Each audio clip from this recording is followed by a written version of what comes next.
ॐ योगस्थः कुरु कर्माणि सङ्गं त्यक्त्वा धनञ्जय सिद्ध्यसिद्ध्योः समो भूत्वा समत्वं योग उच्यते। ओम श्री परमात्मने नमः। भावार्थ,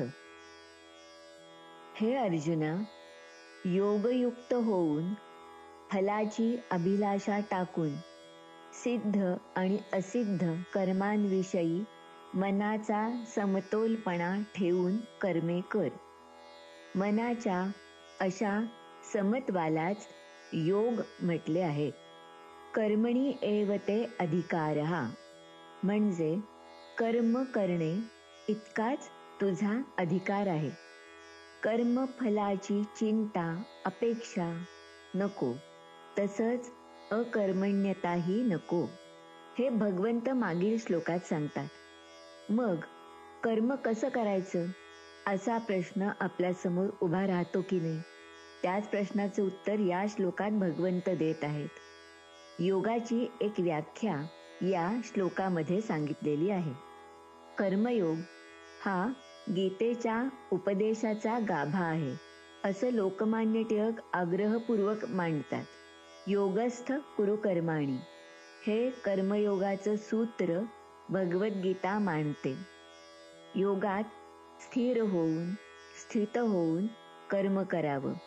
योग हा शब्द युज या धातूपासून आला आहे. युज म्हणजे काय? तर जोडलं जाणं. व्यक्तीला समाजाशी, व्यष्टीला समष्टीशी कर्मयोगाच्या माध्यमातून जोडायचं आहे. कर्माचा कर्मयोग होण्यासाठी कर्माने कर्मफलाशी जोडलं जाऊ नये. कर्म ईश्वरार्पण वृत्तीने करावं. कर्मफलाविषयी असलेला संग, आसक्ती ही सोडली पाहिजे. बरं, कर्मफलाची अपेक्षा आणि लालसा टाकली ना की आसक्ती संपते. मग योगस्थ म्हणजे योगात स्थित होता येतं. कर्तव्य कर्म करताना कर्मफळ, कर्माचं यश अपयश यांची चिंता करू नये. कर्मफलाविषयी आसक्ती आणि कर्माचा अहंकार ही कर्म करण्यामागील प्रेरणा असते. कर्माच्या भोक्तृत्वाने आणि कर्तृत्वाने अहंकार निर्माण होतो. या अहंकाराचा त्याग केला पाहिजे. कर्मफलाविषयी अनासक्ती असावी. अहंकार आणि आसक्तीचा त्याग केला ना की सिद्धी आणि असिद्धीत समता निर्माण होते. कर्मयोग म्हणजेच समत्व योग. ज्ञानेश्वर माऊली म्हणतात, अर्जुना समत्व चित्ताचे, तेची सार जाण योगाचे, जेथ मन आणि बुद्धीचे ऐक्य आदी. सिद्धी आणि असिद्धी म्हणजे काय? कर्माचं पूर्ण होणं, सांसारिक दृष्टीने त्याचं अनुकूल असं फळ मिळणं म्हणजे सिद्धी, आणि कर्म अपूर्ण राहणं, सांसारिक दृष्टीने त्याचं प्रतिकूल असं फळ मिळणं म्हणजे असिद्धी होय. याबाबत समत्व भाव हवा. आदर अनादर, स्तुती निंदा, सुख दुःख, सिद्धी असिद्धी याबाबत समत्व ठेवणं यालाच योग असं म्हटलेलं आहे. समत्व योग उच्यते म्हणजे मनाचा समतोलपणा, आयुष्यात येणाऱ्या द्वंद्वांबाबत शांत भाव राखणं हे होय. व्यक्तीने मानसिक भावनिक समतोल राखून समत्व भावाने कर्म करणं हे होय. समबुद्धी आणि समदृष्टी ही समत्वाची दोन अंग म्हणता येतील. समबुद्धी हे वैयक्तिक, तर समदृष्टी हे सामाजिक अंग म्हणता येईल. सुख दुःख, लाभ अलाभ, स्तुती निंदा, शुभ अशुभ या गोष्टी वैयक्तिक आहेत.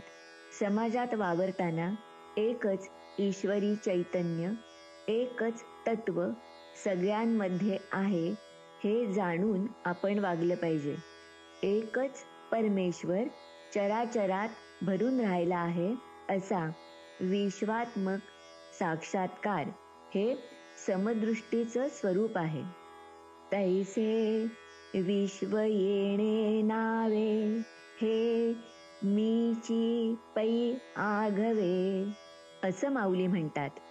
नारायण असे विश्वी त्याची पूजा करीत जावी हे संतवचनही याच अर्थाचं आहे. हे समत्व आपण निसर्गाकडून शिकू शकतो बरं. ईश्वराच्या मार्गाचं प्रत्यक्ष दर्शन आपल्याला निसर्गातून घडतं. त्याचा आपण विचारपूर्वक स्वीकार केला पाहिजे. सृष्टीचं कार्य सुरळीत चालण्यासाठी लागणारी ऊर्जा ही सूर्यापासून मिळते. वृक्ष वाढतात, त्यांना फळं फुलं येतात. वृक्ष सर्वांना सावली देतात.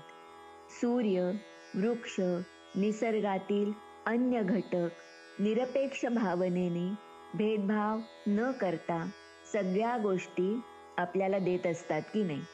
ते त्यांच्या स्वधर्माचं पालन करत असतात. त्यांच्याकडे अहंकार नसतो.